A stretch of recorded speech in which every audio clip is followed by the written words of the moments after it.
বাস্তবতার কঠিন পরিস্থিতির মধ্য দিয়েও যে নিজের স্বপ্নকে পূরণ করা যায় তারই এক দৃষ্টান্ত মিলল আবারও চিত্ত মিডিয়ার কর্ণধার জুয়েল রানার কাজের মধ্য দিয়ে।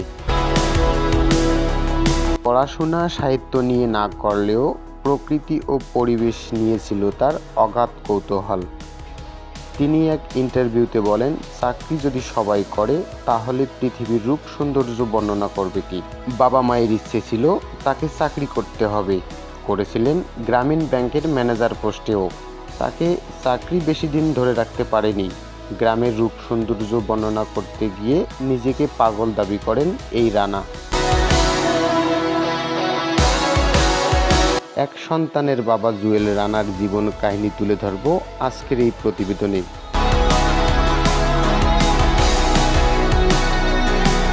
পরিবারের দ্বিমতের পরেও তিনি তৈরি করে গেছেন তার কন্টেন্ট তৈরির কাজ। কৃত্রিম মিউজিক নেই তার তৈরি করা ভিডিওতে, শুধু আছে প্রাকৃতিক হাঁকডাক। কন্টেন্ট তৈরিতে সূচনা করেছেন এক নতুন ভাবধারা। এবার রানার পারিবারিক জীবন নিয়ে একটু কথা বলা যাক।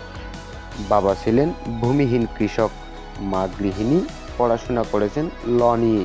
নিজ বাড়ি কুষ্টিয়ার ঝিনাইদহে তিনি ইসলামী বিশ্ববিদ্যালয়ে পড়াশোনা করেন।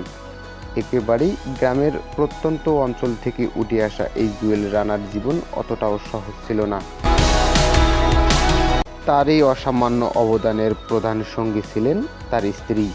একটা সময়ে তার এক দুরারোগ্য ব্যাধি ক্যান্সার ধরা পড়ে।